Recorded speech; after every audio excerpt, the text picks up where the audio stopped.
Okay, let's get going here. We have a guest with us today, Miss Ozreen. Do I pronounce it right? Is it Ozreen? Yeah, great.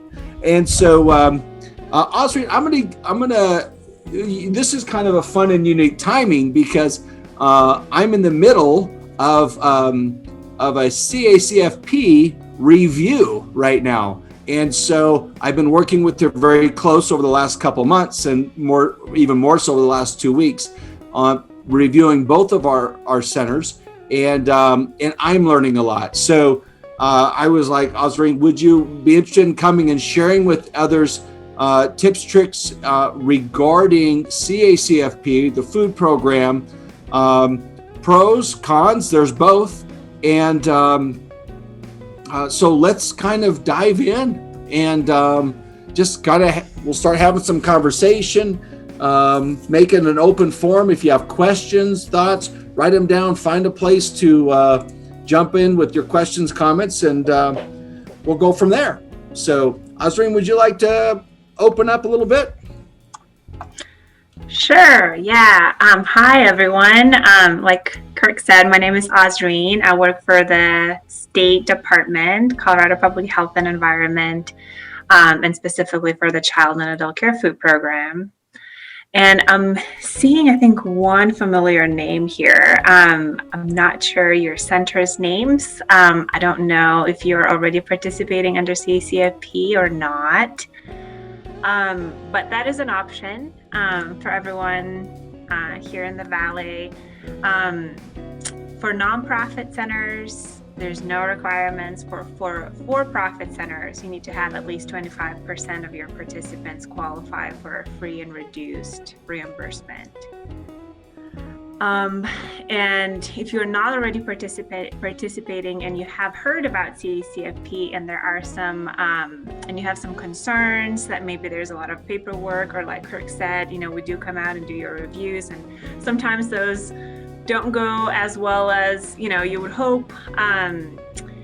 So we do have a few different options for you. So you could join as an independent center and then be kind of in charge of your own things and then be held accountable, or you can join under a sponsor. And we just very recently started a partnership with Mesa County Health Department, and they are a local sponsor here in the Mesa County, so they could take you on under their sponsorship, and then in that situation they take all the responsibility for you, and they help you to be successful. And if you don't want to join under the Mesa County Health Department, who are local here in the Valley, we also have one of our large sponsors. Their name is Wildwood CACFP, and they also accept sites in the Mesa County, or in the western slope. But yeah, I don't know how many details I should provide about CACFP. It's kind of a complicated program. The main thing is that we provide you with reimbursement for your meals, but in return, there's a little bit of kind of paperwork and compliance that you have to meet and have in order to get that reimbursement. Questions, or is there anything that I should talk more about a little bit more specifically? I don't know if any of you are already participating under CACFP, or if you've heard about CACFP and have questions or concerns. So, I'm located here locally. I've been living in Grand Junction for 6 years now, and I've been in this role for 4 years now. So, yeah. Sorry, Kirk, were you going to say something? That's okay. That's great. I have a quick question. Yeah. You used to teach Cooking Matters? Yeah, so I'm still a volunteer with Cooking Matters. Yeah. Yeah. Your class was like the best class. I took it again after that, and I have to tell you, you had the best class. Oh, thank you. That's very sweet of you. Thank you. When I first started, you were doing that, and I think a couple, me and my friend took it. Yeah. I appreciate that comment very much. Yeah. I'm already on Wildwood, and okay. Sam is very beneficial. I like that they changed that you can record the meals not in that day. You don't miss out, because sometimes we all forget, So now we can record it at any time. And and then have it in by the 5th to get paid, which is still the same, which is good. And during the pandemic, they were really good to work with different, different foods and different things that were available. That was probably the hardest part. Yeah, Wildwood is great. They've been doing it for a long time. They have a lot of knowledge about the program. And yeah, that's one big benefit. Classes, tons of free classes between PBIS and Wildwood. I don't have to pay hardly anything. Exactly. Yeah. So there's different benefits for each sponsor. But yeah, if Wildwood is working out for you, then that's great. I'm glad to hear it. So I have a question. And I know we have a small group here today, but this will also be on our Facebook page. So we have a lot of centers that jump into the Directors Network after this, in the evening or whatever. And so, so as kind of a presentation format, what is Wildwood? Are they a sponsor? Because you talked about sponsoring programs.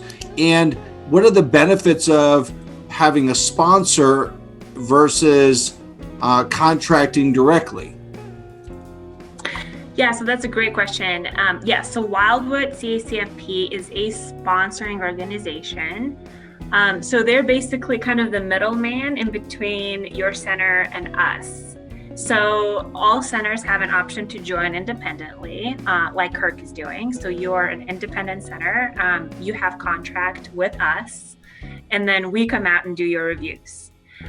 If you decide to join under a sponsor, for example, Wildwood CACFP, then they are kind of the in between us and you.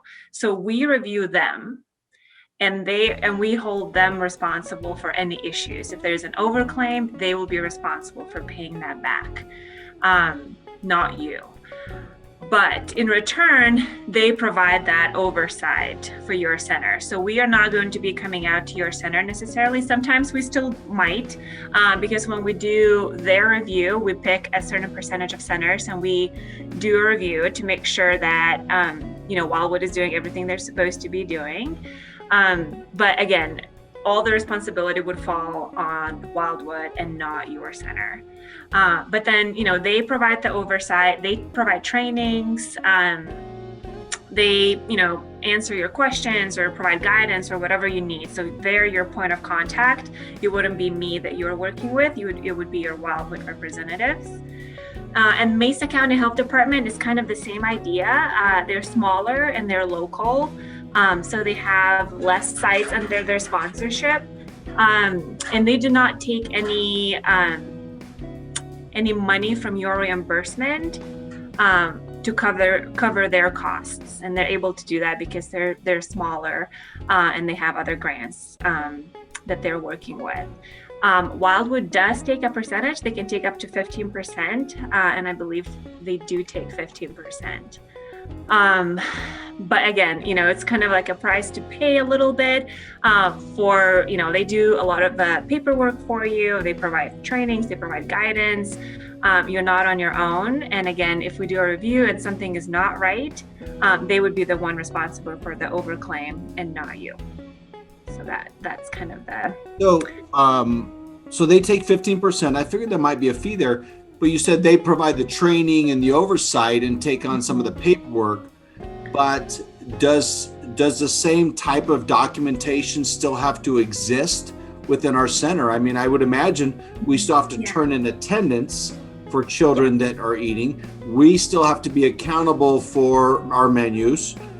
We still have to have our receipts. We have to collect all of our IEFs and all of those things. So we're still doing the work, and we get training there. We have a little bit of buffer when it comes to liability, so that's on the plus side. What am I missing? They submit their claims for you, so you don't have to worry about that, and then they give you the reimbursement. And they're your kind of main point of contact. So they are responsible for sharing information that comes from us or from USDA. they're responsible to getting that information to you and make sure that you're implementing any new regulations that are coming out. Okay. Yeah. And, if you are joining directly under CACFP as an independent institution, then, you would be assigned a nutrition consultant, which is who I am in this part of the state. And then I would be your, main point of contact. Mm-hmm.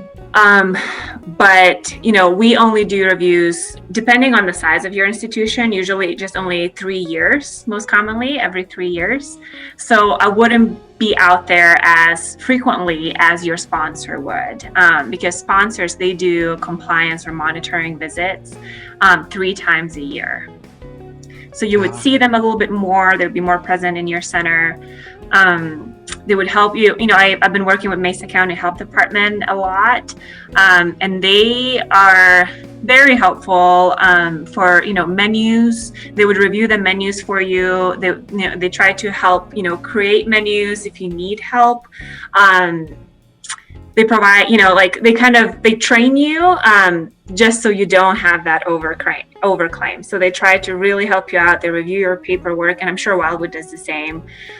They review your paperwork ahead of time, make sure you have everything in order. They review your menus. If you have any concerns or questions, they're there. They can always come by, visit your center a little bit more frequently than we would. Yeah. All right. Yeah. So I'd like to share some experiences that I had through my review, because as a center owner, we all try to make sure that we're dotting our I's and crossing our T's, whether, in all cases. But if we're thinking about health inspections, we're thinking about, hey, let's make sure those water temps are up. Let's make sure our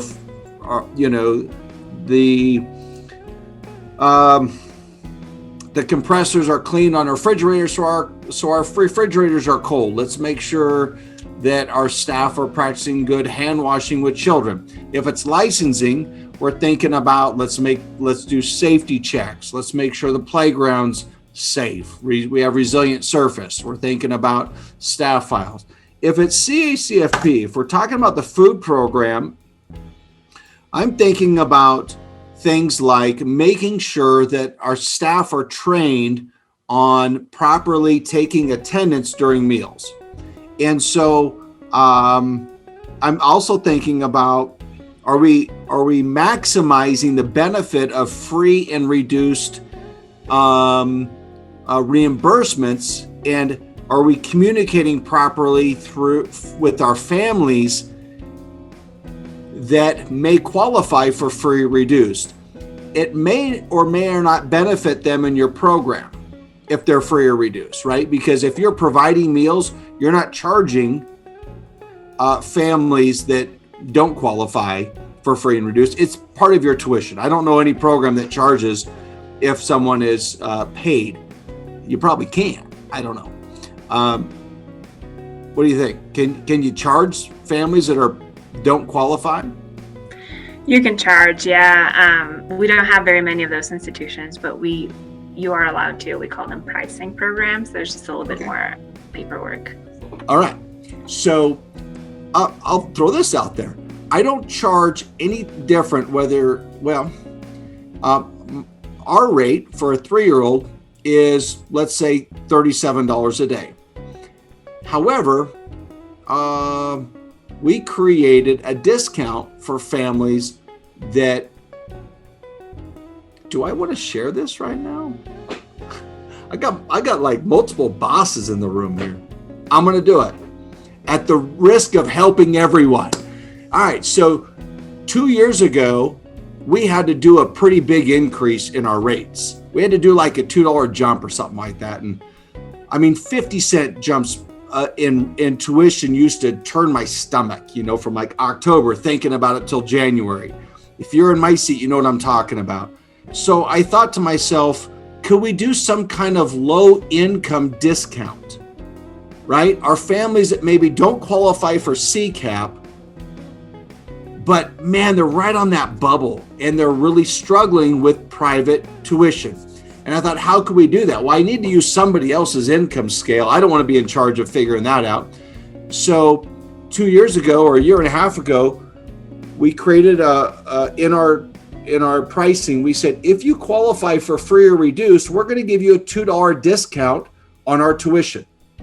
So we don't upcharge anybody, but we provide a $2 discount if you're free or reduced. Doesn't matter to me which category you fall into. That's our way of saying if you're in that lower income. And so I did that for a few reasons. Number one, to help our families, because that $2, if they're full-time, that saves them $500 a year. That's a big deal. If I can save you $500 a year, that's a good conversation starter to hopefully have more families share with me their income, because we know that's an issue. And because I go, hey, if I had a family today, she was really trying to figure this out, like the pricing, and I go, do you make under this amount? And how many are in your family? And she goes, yeah. And I go, okay, hold on, I can save you $2 a day for our families in that category. So she was thrilled, $500 a year. So it helps the center. It helps our program because we have more families, I think, potentially, if I communicate right, that are going to check the boxes to qualify for free and reduced. Do the math. $37 a day. If I give you if you're paid, Osreen, breakfast, lunch, and dinner, paid, let's just say you pick a level 2, level 3.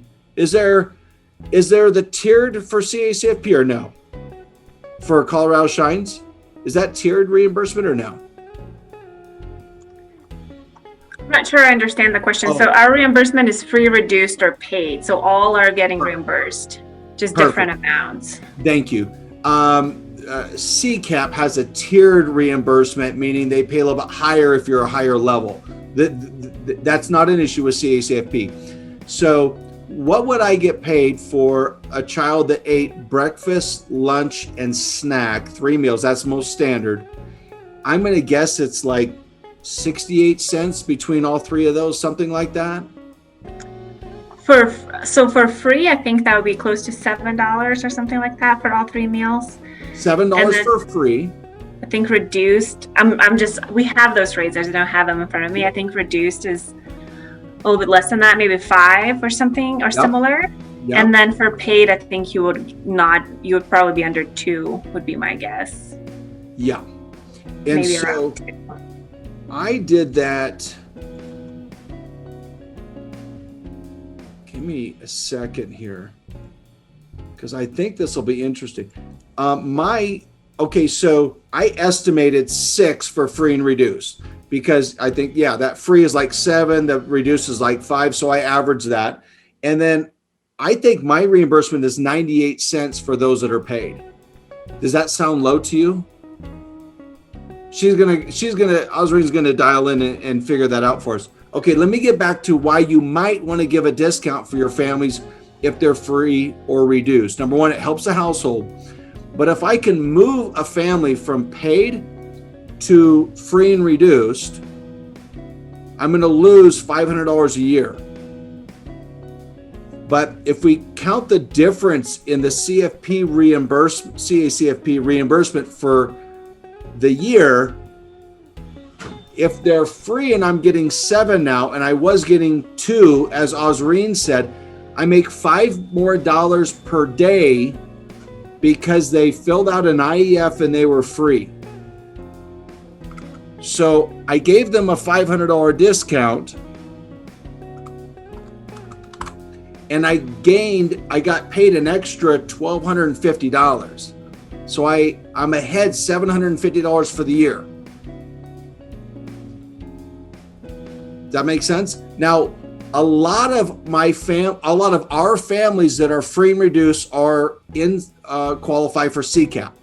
So it doesn't affect those. So we're only talking about a really small percent, maybe depends on your demographics, a really small percent of families that don't qualify for CCAP, but also their income is a little bit higher because the reduced top income qualification, if you will, is higher than that for CCAP. So there's a little, but So I only have like 4 or 5 families in each center that qualify for this $2 a day discount. But I make out better and they make out better. And it also motivates me to have that conversation with families to find out whether they're free, paid, or reduced. What did you find out on the self-pay or on the paid? Did you figure out what that daily rate would be? Yeah, I put it in the chat. So those numbers I put in there, they're for breakfast, lunch, and 1 snack, which is the most common combination of meals served with CACFP. So for those 3 or 2 meals and 1 snack per day, for free family, you would get $6.60. For reduced, you would get $5.40. And for paid, you would get 98 cents. Got it. And those change each year. So they go up by a little bit each year, I think, most of the time. Yeah, so you definitely want to be aware of that. You got it. Okay. So hopefully this is an interesting conversation. We'll switch gears here. So the reimbursements, and I'm going to be a little bit of an open book. So I always had in my mind that we spent about $38,000 in food costs. And our CCAP, which almost mirrors our free and reduced, was typically about 30%. So as a for-profit center, we need to make sure we're 25% either free and reduced or CCAP. And we're always between 30, sometimes 25.2, and sometimes up to like 35%. So that's our demographic when it comes to income. And our annual reimbursement maybe averaged about $25,000 a year. Maybe it would touch a little bit more than that, not too much more. But I'm thinking I want to feed my children in our program. And if it's going to cost me $38,000, and by partnering with CCAP, I'm going to get $25,000 back in financial support to support our food program. And that's how I think about it. I think that's a heck of a deal. Now, if they bury you in paperwork, if they bury you in your administrators and all of that kind of thing, then it might not be worth it. But then my thought is, I just need to get smart and figure out what, create some good trainings for my staff, create a good system so that it makes it easy for my admin, my director, and my staff. So if you can do that, I think that's a win-win. Now, I'm on the lower side of CCAP and free or reduced. And so if you flip that on its head and you're 75% free and reduced and CCAP, give or take, I've spoke with centers that are covering 100% of their food costs and 100% or close to that of their CACFP admin, which is going to include your cook, which is going to include your director, your assistant director, your teachers, for the time they spend completing your ROMs, your records of meals served. So, if I was in the same scenario, spending $38,000 on food, and let's say I spent $34,000 on a cook, and then my admin, and I can take some of there.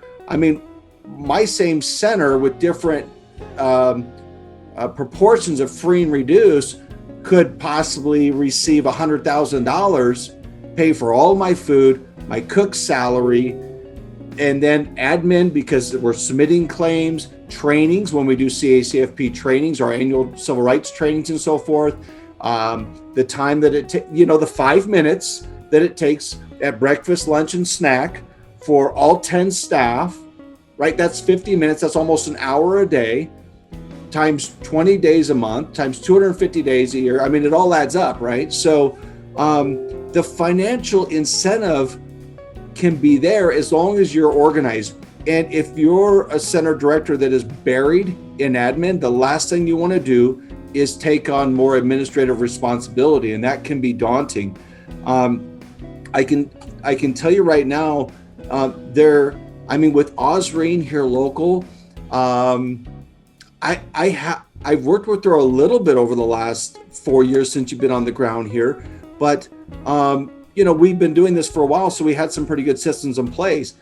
If you're partnering with the county and you hear about the partnerships that you have to help your program administer CACFP, I mean, there's so many resources. So I don't know a better time to jump in, or at least to have that phone call with Osreen and say, okay, I don't want to do this, but I want to have that conversation. So if you don't think this is for you, at least make it a solid no. That's what I would advise, right? Like, get all the facts. So if you're like, I'm not really sure, I don't think I want to, reach out and have that conversation with her, because maybe you get done and go, geez, maybe she turns into the myth buster and start blowing up all these negative things you've heard. I can tell you that I'm a firm believer in this partnership, always have been.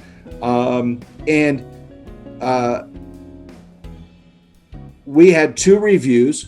One was like flying colors. One, we hit some road bumps and I'm like, hit the brakes. But remember, I have some weaknesses like dotting I's, crossing T's. And then we're trying to hire assistant directors and admin to train them. It takes some time, but it's just having that system in place. And I really am confident that if you don't have that system, you could reach out. Whether maybe that sponsorship's a better plan for you, so you have someone to give you training regularly, or sponsor right with CACFP with Osreen. So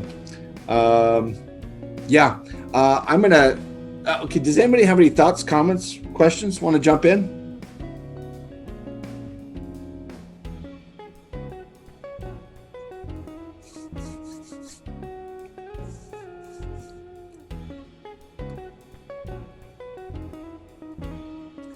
If you have questions and you're watching us on Facebook, Osreen, if you'll throw your contact information in the chat, they'll be able to see that, so you can reach out to her with those questions. As a consultant with Mesa County, if you have questions for me, I'm here as well. I want to do a screen share real quick. And so I'm going to figure out how to take that. Stephanie, can you make me the host again?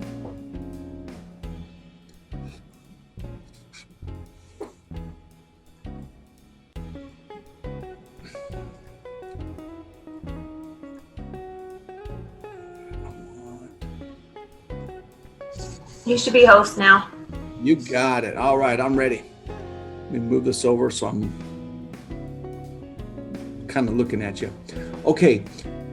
Oh, let me shrink this down as well. So if you love numbers, you might like this. If numbers drive you crazy, you might not. This is I'm going to talk about this later, depending on how much time we have. This is how I manage my program. Now, this is just an example. This is my childcare biz roster that we could personalize for your program. Okay.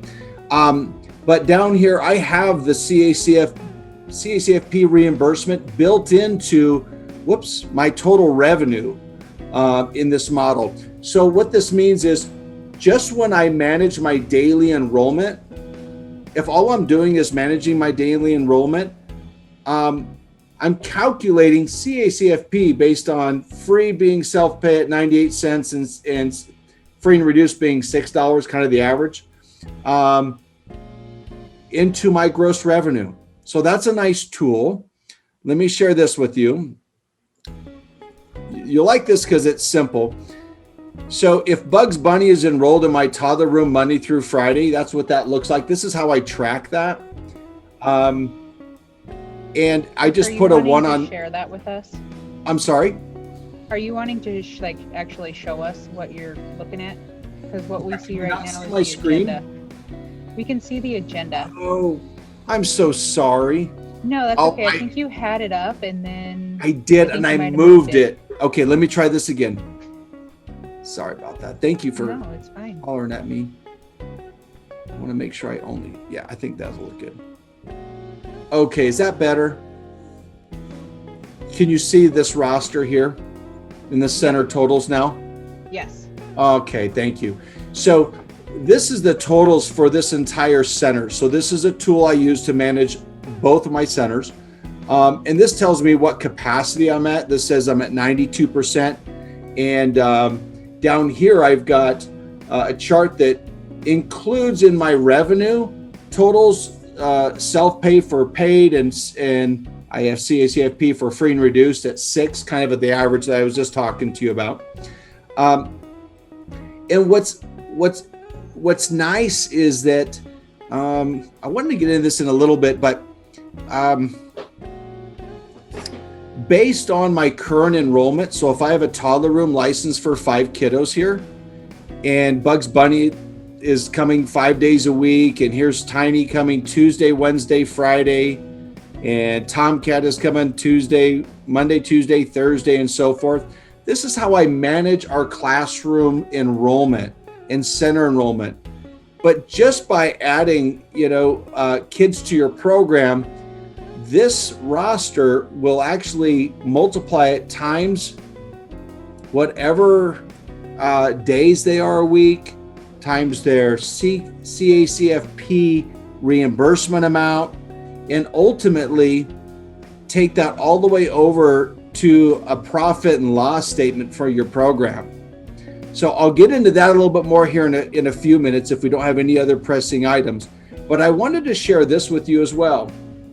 So this is our ROMs. We emulated this after ROMs that were built by CACFP years ago. I know they've changed and modified a little bit, but these work.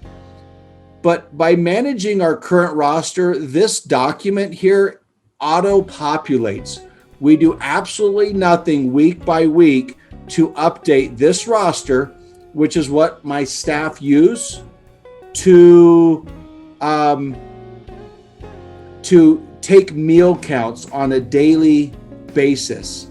Okay, and their children's schedules are highlighted. So Daffy Duck is coming Monday, Wednesday, Thursday, and Friday, but not Tuesday. That's why Daffy here, who's reduced, is not highlighted. So there's lots to go into this, and I've got some YouTube videos, and I'll be doing more on our Childcare Biz Consulting channel to really help our centers understand how they can use this.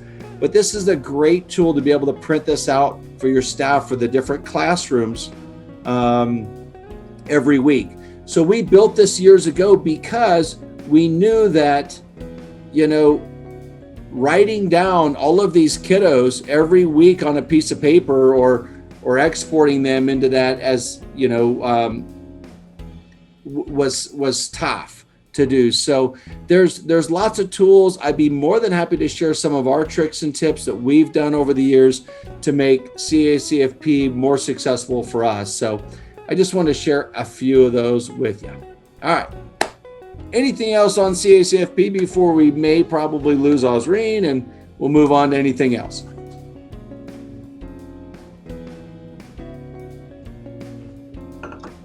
All right. Well, thank you so much for having me. I put in my name and my phone number in the chat. So if you have any questions, let me know. We also have, documents and templates that we can share with you. We have a similar kind of Excel worksheet for documenting the meals. We try to help you out as much as we can. And, if you have any feedback, if you are on CACFP and have feedback or concerns or complaints, let us know. We want to do better. We're here to help, not to punish. So, yeah. All right. Thanks, Osreen. Thanks again, Chris. All right. Yeah. We'll see you. Have a good one. You bet. I put on there the same link that we have for any current trainings and resource links. The CDA, there will have our specific Mesa County course that opens in October. That application is always open, but the next round will be October. In that one, there is a stipend, also a classroom budget that comes with that, and it's an 8-week program. the Colorado Shines Brighter CDA program that is a scholarship that's self-paced, that there's also a stipend with that as well. But it's more of a virtual training that you can apply for other vendors like TikTok or CARES. Any of those are eligible. So someone that wants an online format that might be more suitable for their schedule. That one will open up in August. I don't have the exact date, probably somewhere between the 1st and the 3rd is when that will open up. And that resource link has those applications. But again, the CDA with the Colorado Shines Brighter won't open up until that date. And then there'll be a flyer coming out when that date exactly is. There's a 2-week window that one's open. So if you have people that you're really wanting to get through in August, they can apply through that link when it is open. Questions about the link for the resources or the next CDAs that are opportunities coming up? I was really curious on that. And so what I hear is Mesa County, they can apply now for a seat, hopefully, for the CDA program in October, 8-week class. And they probably, previously they met once a week for a couple hours? It's once a week. They have homework. It's through Google Classroom. And then it's like the 3rd or 4th week, they actually are able to purchase $375 worth of classroom supplies that are age appropriate, that stay within your program, that stay within their room. So there's some ownership for those teachers. And then it's kind of a nice buy-in for directors. But it's good. It's a good learning experience for teachers to be able to purchase high quality supplies as they're kind of learning that content for environment. And then I heard Colorado Shines Brighter is the application window happened in August. Looks like couple-week window only. And if you qualify for that one, then it's going to be that self-paced CDA program. Yep. Okay. And they get advisor support with that one. They'll receive a connection for someone to kind of be their cheerleader through that. There's stipends with both when they finish the 120 clock hours. And then if anybody needs help finding a facility or observation time, they can reach out to me or to their coach. All right. Sounds good. Okay, great. EQIT, Expanding Quality in Infant and Toddler Care. The next round of that's probably going to be starting in September. That's a 16-week course.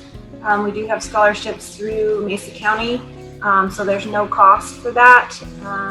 With both the CDA and the EQIT, there is funding still available for credit for prior learning. There's also funding available for any ECE classes.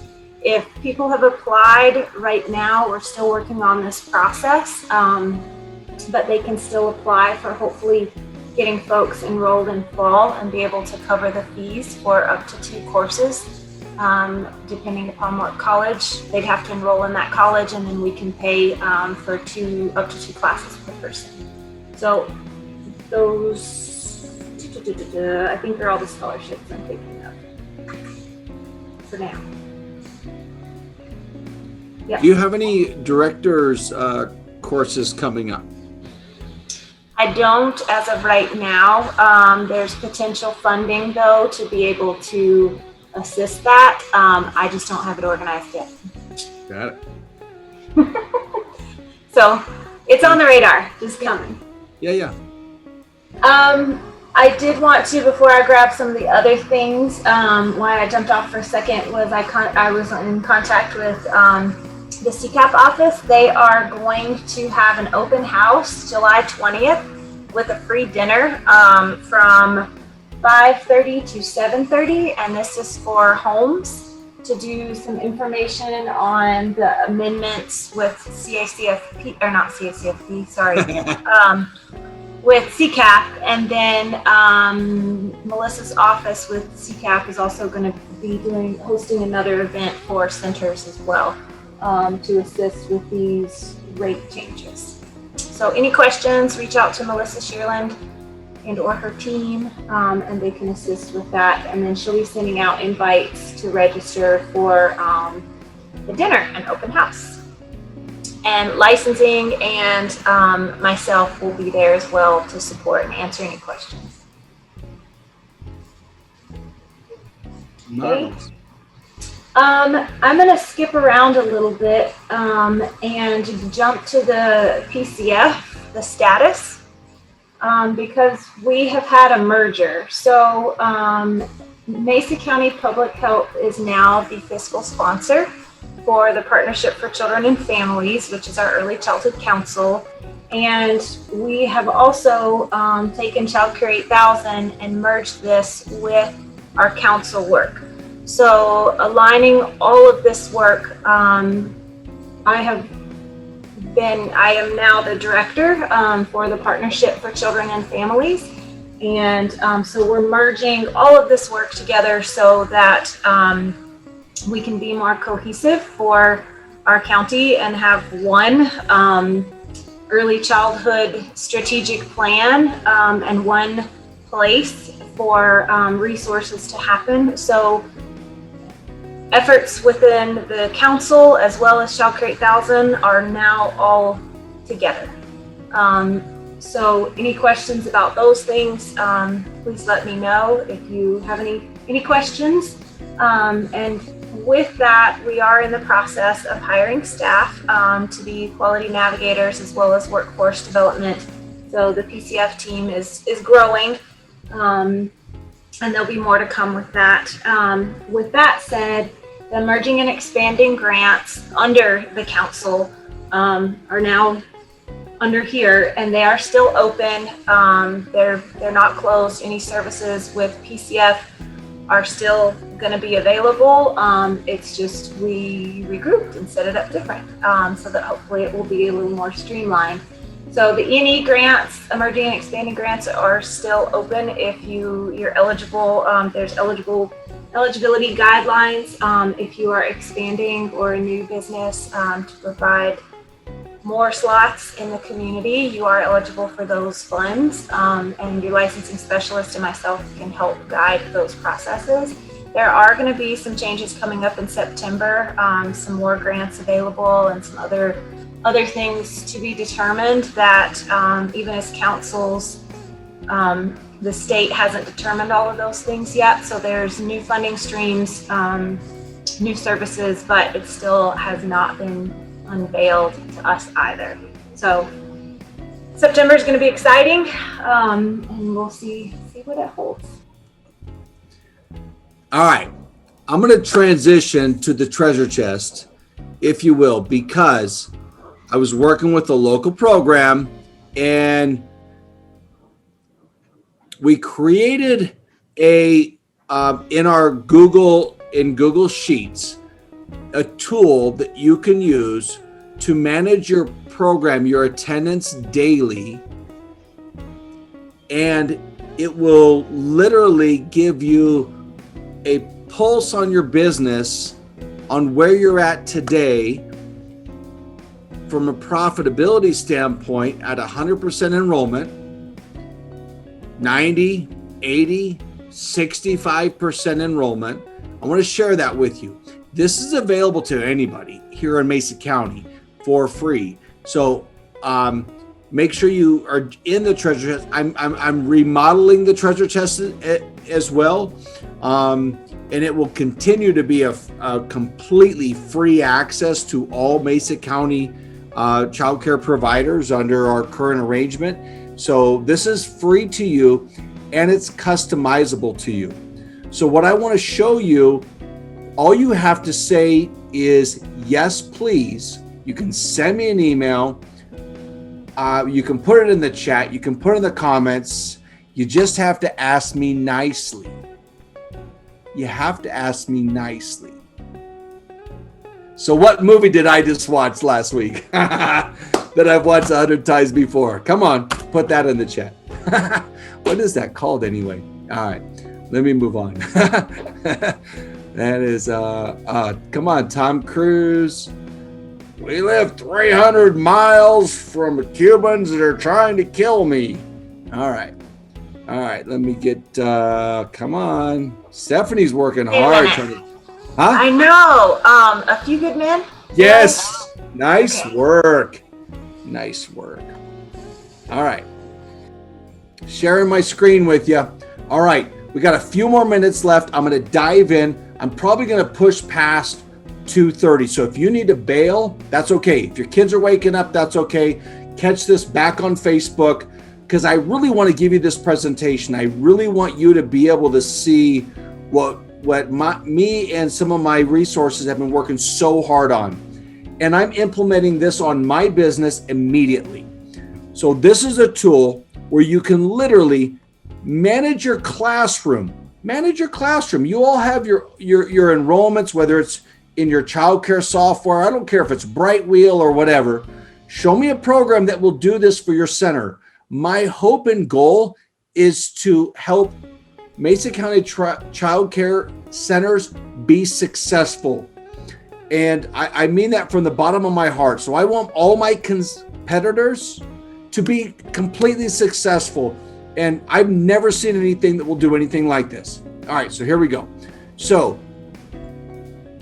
I'm going to keep it as simple as I can. I like to complicate things simple as I can. You have one classroom license for 5 kids, and it's a 1-year-old classroom. We're going to call it Toddler 1.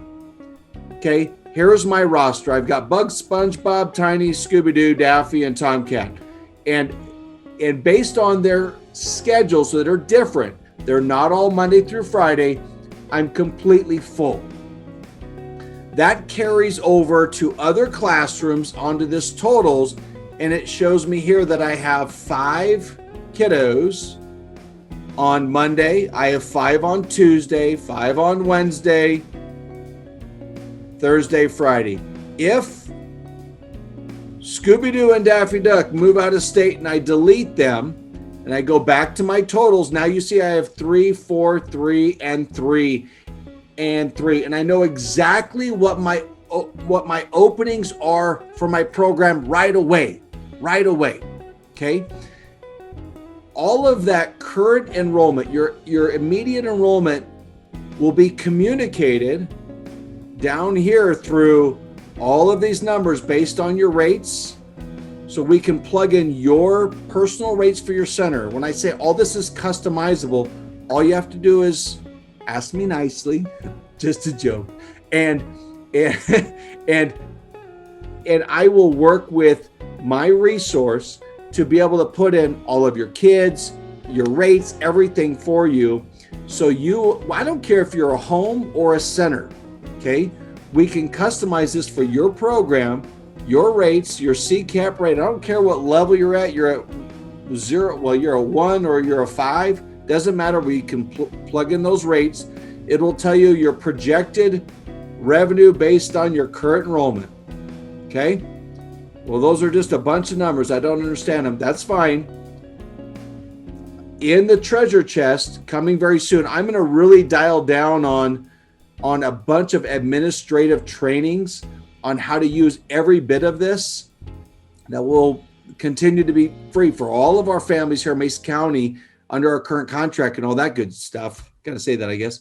But not only do you have revenue, you know where you're at with your enrollment at 92%. I can see here I'm at 70% self-pay, 30% roughly CCAP. I know that I have 28 paid families, 79 free or reduced. If you're doing CACFP and you're watching these numbers and you get down to 26%, you need to make sure you enroll some CCAP families. You need to do that so you don't ever, not qualify for CCAP, for example. All right, so Kurt, you could customize this. So you're saying that you'll help us build this? So you're going to do some training Yes. on this? I've been working on. Go ahead. I've been using this for a year and a half. Okay. And I will take this template and customize it for however many kids you have, however many, whatever your rates are, and we'll absolutely customize this. And I'm currently building trainings that you'll be able to go in and watch to see how you manipulate it. So we Because customize. they have the business template and the business plan and stuff that they're doing now. And I even took the one through ELV, and I've been trying to do this through QuickBooks, but it doesn't have the percentages that you have. It doesn't have the This enrollment. Jen, It doesn't I know. have like the Jen, business. I know. end of it. I Yeah. know, I know, and that's why we did this, because I use QuickBooks, and I use ProCare, and I use other programs as well, and I just haven't found anything where I can just go, oh, Johnny wants to add Monday, and I have a Monday opening, right? Mhm. And you put Yeah. Johnny in on Monday, and I can go all the way now over to my profit and loss statement, and if I'm at 90%, I can go, oh, put Johnny in. Let's see. I'm at $172,000 gross profit projected for the end of the year, right? Yeah. Remember that number, 172. I'm going to put it down here. 172,568. Okay. Watch this. I'm going to go back. I'm going to go back to a classroom. I'm going to add, Johnny turns into Felix the cat. I'm going to add Johnny in on just on a Monday. Okay. Okay. Okay. So this is my Monday program. Don't worry about all the ones. That'll come in a later training. Let's go back to profit and loss. Now I'm at 172,762. I was at 172,568. So it went up $200. Yeah. Okay. And I can see that in real time. And you don't have to manage all of these crazy profit and loss stuff. You have to plug it in. I can help you with some of that. But Well, with QuickBooks, you have to suffice your bank account, and you have to suffice to do profit. QuickBooks, I had a problem with all of this with like the PPP and any grants that some grants that I was asking for required financial information, the one through ELV, and so it wasn't adequate. And if my accountant isn't doing her job either, and I don't know how to stay on top of her because I'm not an accountant. Yeah, and so QuickBooks is, if you have an accountant or you personally manage that monthly, Mhm. which is what you should do, Yeah. then, and it's accurate, like you said, if everybody's doing their job, your accountant or you, because I did my own books for almost 17 years. And Yeah. then I just now outsource that to a bookkeeper and an accountant. Then you should be able to see where you were last month. But you can't see where you are today based on your current enrollment. And that changes, and you can hold these snapshots. You can create more. So right now we have a summer roster, our scheduled enrollment for the summer, but I just made a copy and I have it for fall. So now I can project, I can start working on our fall roster separately from our summer roster. That's amazing. And so right now we're managing both rosters. So right now, and I don't want to flip there because I have children's names and birthdays in there. Yeah, but no. right now I understand probably at completely what you're saying. 96% enrolled And for then the summer. you can see the availability. Like some of mine are going into kindergarten full time, so they may only be here before and after school. And we're totally flipping our program to be under 5.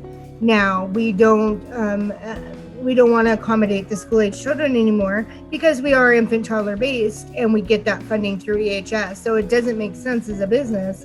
Right. Unfortunately, it hurts my heart because I'd love to keep these families through high school.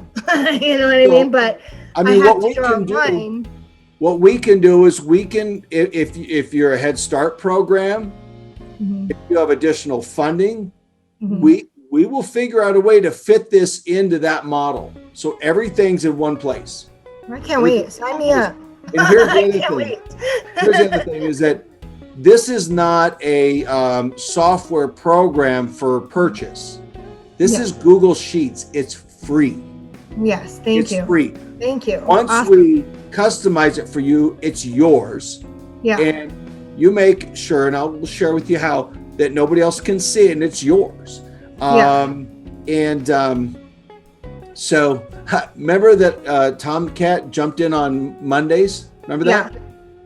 Here's in preschool, it just turned red. So now Yeah. I'm over ratio by one kid. Oh, that's good too. Because There I'm is the yes. so I'm the yes. many. I know. I'm the yes girl. I'm like, yeah, sure, they can come on Tuesday. And then I look and I'm like, wait Yeah, a minute. I like Sorry. yes girls because this. I mean, so there's lots of hidden formulas in here that are just amazing. Yeah. I mean, I'm going to hit a couple more here. So A, B, and C. Do you see these columns here? Mhm. If they're free, we put them down as A. Mhm. If they're reduced, we put them as B. If they're See, and that's where it changes What it for is- homes. That's where it changes for homes. That's why I asked if you could change it because everybody in a home is covered under Okay. the meal program. We get Got a it, lower got it. rate. We get a lower rate than centers, That's but fine. everybody, no matter who they are, but is this is covered. designed for a center, so it's not important to you. But Yeah. that's where, if we look at Felix the cat, Yeah. I added Monday to him, right? So if I go Yeah. over to my ROMs for our food program for Felix, where's Felix? He's here, right? We see him down here. Yeah. And it looks like he's Monday, Tuesday, or Wednesday. Okay. If I go back Mm-hmm. in here and Felix now, where are you at, Felix? Let's say he picks up Tuesday Mm-hmm. and he comes in the morning on Wednesday. Now when I go back here, Felix is all shaded in. It shows him that he's supposed to be here for every meal. That's wonderful. So That's now so if cool. Perry the platypus comes in on Tuesday and the staff are like, oh, Perry's here, they mark him down.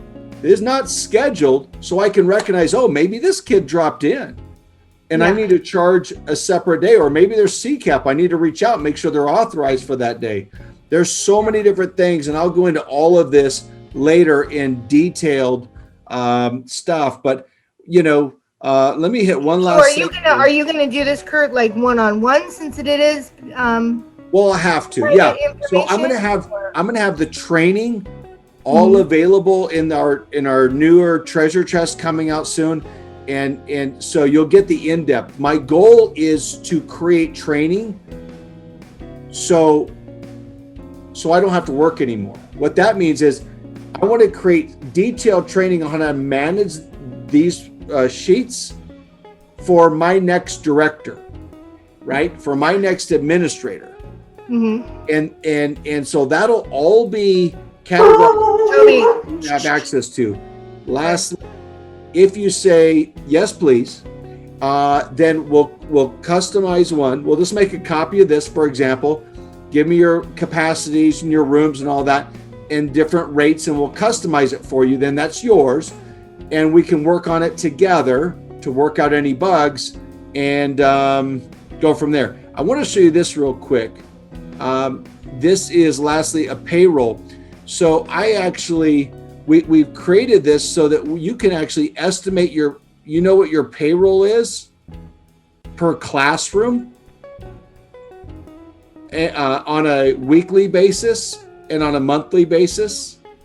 And we could easily do this on a bi-weekly, so you know what your payroll is based on your center needs on a bi-weekly. Okay. So we've had it all set up through different classrooms. We've got an administration in there to cover your admin, your cook, maybe a floater or maintenance personnel. And this all transitions right over to the profit and loss into payroll here. All that comes over into this spot. So, all right. So I'm going to wrap up by saying this. There's a lot. I got to do one more thing. Student checklist. So there's so many things we have to monitor, like student files, right? We have staff files, student files. So when a new child enrolls, if you're willing to update this little spreadsheet, which is connected to everything else here, when they enroll, they fill out that one thing, they sign the emergency medical authorization. I plug that date in here, and I've got that in one spot. The health form, their immunizations. If you look at Tomcat real quick, his health form, the last health wellness check was signed, or he saw the doctor on June 5th, 2020. In 1 month, by July 5th, that's going to be expired. right? And so 30 days prior, it turns pink. If this was on a different date, like August 7th, maybe that's not going to work for me. I can't show this off yet. So, okay. Yeah, never mind. So the idea behind this is the date turns pink 30 days before that expires, whether it's their emergency medical authorization, their health forms, or their immunizations. If it's red, that means it's already been expired. And there's formulas tucked inside here to help do that monitor all that watch for that date, whether it's yearly or in process for immunizations. CIS now has that. So this tells me for Winnie the Pooh that the IEF I had was signed on February 13th of 2019, and it's expired, so it's red. Whereas this one here, August 14th of 2020, is good till August 14th of 2021, so it's not. If I change this date to 2019, should turn red. It would turn red, but we'll go and troubleshoot that. It's Google Sheets. It's not it's not without working out some details, but you would have that support for us to work out those details. So, all right. So there's other things that we've got in here, lots of stuff to show you around. So I'm going to stop sharing real quick and we'll wrap up. All right. So Kirk, when is that new sheet available? That new sheet, give me a couple weeks, and what I will do, so you would have a link. We're gonna share a link to what we're calling the Premium Treasure Chest. It's a Trello board. Stephanie created a Padlet program. You might have seen that from the agenda. I can try to pull it up a little bit here, but bottom line is, where did we go here? Give me a second. Oh, shoot. All right. Give me a couple weeks and there'll be a link in our next agenda and I'll share it on Facebook. How's that sound? That's awesome. I'm really, really excited to start using that one. Yeah. Sounds good. Happy to help you. All right. I think I goofed the view here. Oh dear. Okay. So I think we're going to have to end on this note. So thank you, everybody. Make sure you're connected to the agenda. Look for some emails. We'll see you September. Oh, well, we talked about it earlier. Look for that on the agenda. Look for it on Facebook. We'll get our dates out to you. See the second Tuesday beginning in September. And let us know if you want to do a Directors Network in August. I just know that's a tremendously busy time for everyone. I did have a quick question. I had a couple people, moms, that want to start their own home childcare. And we were looking at some different funding possibilities. Now, I don't know if Childcare 8000 is a part of that. So if somebody comes to me and they say, hey, I want to start my own home, where can I refer them? Because I know they're doing the business classes and stuff right now through Mesa County. But, do I have them call the Child Care Licensing Office to get started? Should I have them go to the Office of Early Childhood website? Where can they go to get started? Okay, Daisy, do you want to jump on that a little bit?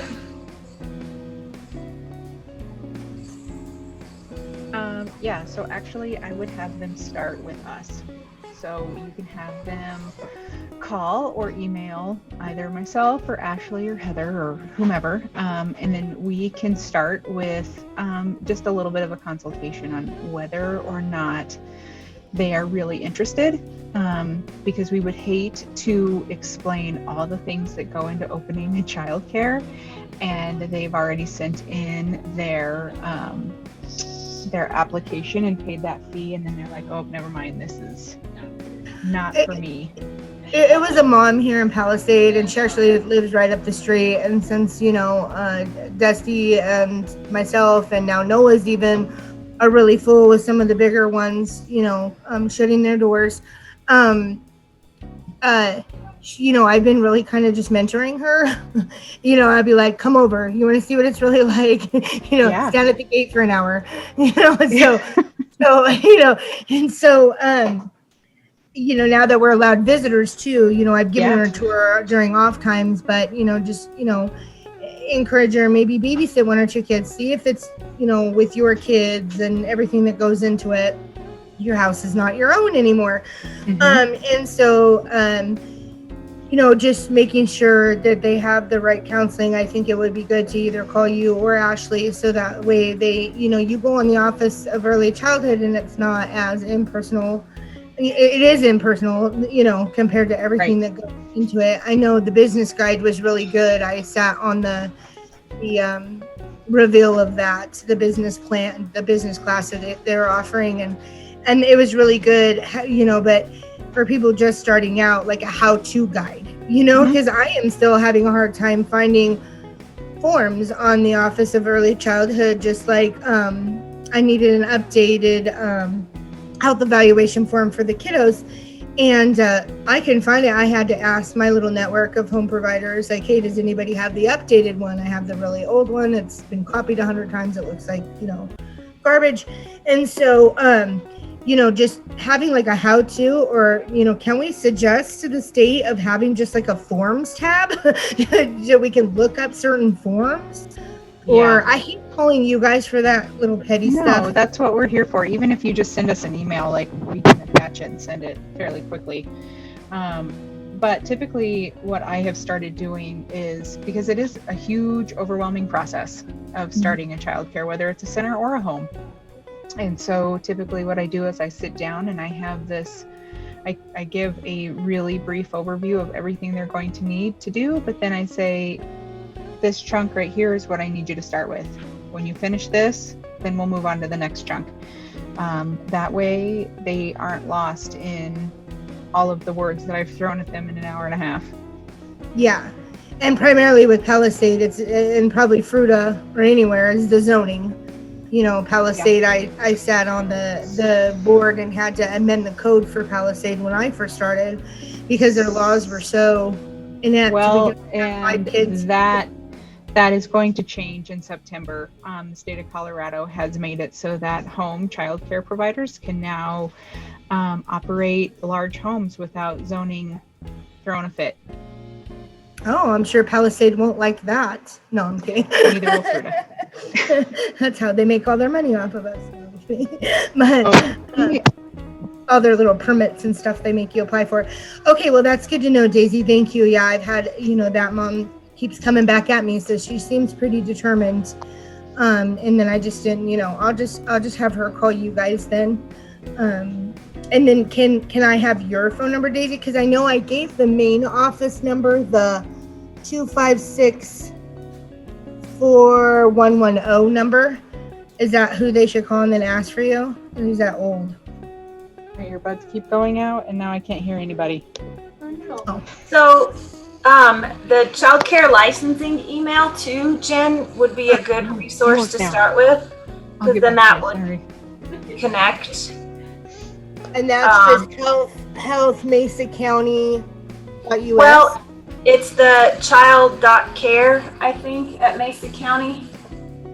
Goes to the team.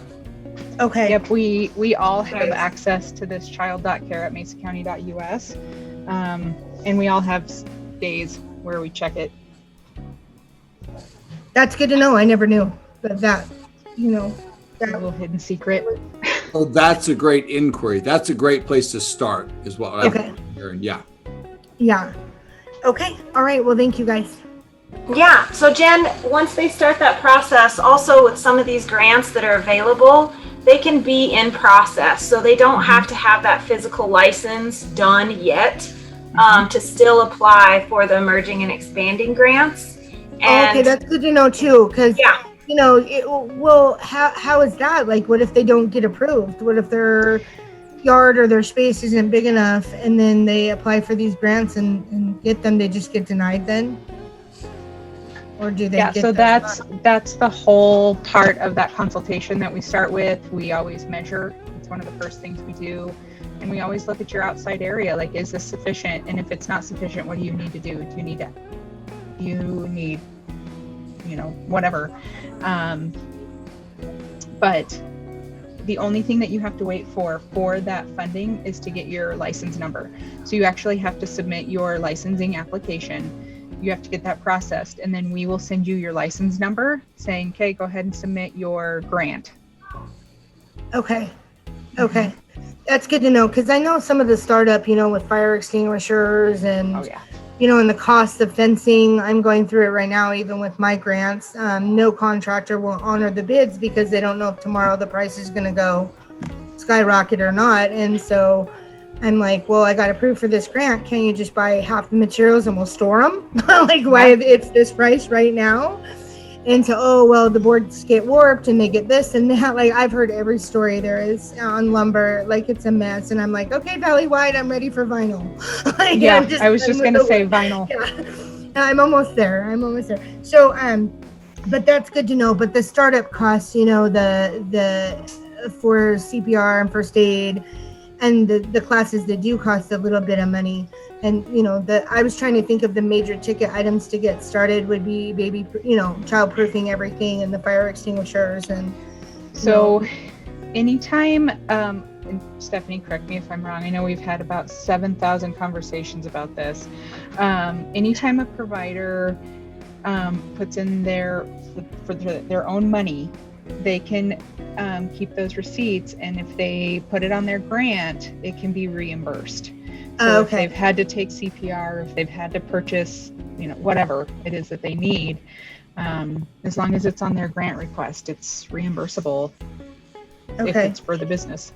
And then Stephanie, I do have to ask with PCF. So our current coaches still are coaches, like Carly's my coach. Would she still be who I taught to? Because with the system being down, I was supposed to upload like all my trainings. And I did over like 90 hours of trainings during COVID because that's just what I did to cope. And so I haven't uploaded any of that stuff into the system yet because I always take care of my stuff last. And then also Shines dollars, are they still for quality improvement rolling over in July like they were going to? Like, is it open now for dollars? So I'm going to answer your first question with saying, give me 2 days to tell you that. Okay. Oh, we're doing like a major reveal. Is that what we're doing? Okay. Yes, I'm Okay. keeping it exciting. So Who's behind door number 1? right? I'll answer that one in 2 days. And then for the Shines dollars, they will be reopening soon. Because we're having to make some adjustments because of some of the shifts with PCF. So all to be determined. People will still, same processes, same things that we'll have those QI dollars for sure for coaching wise. But let me answer those questions in a couple of days. Okay. All right. Yeah, because we got the Beal grant for flooring, and then we decided that the rest of the house looked janky, and so we decided to hire a painter. We've been doing construction over here. I don't know what's going on, and then we took vacation first week of July too, so I've been out of the loop. So that's why I was like, I better get on the director's meeting because Kurt will let me, and Stephanie will and Daisy will let me know what's going on. Yes, there's a lot of changes, but it's all going to be positive. It's going to be good. If you have any questions like that, just let me know. But and I wanted to touch base again with that E&E grant as well.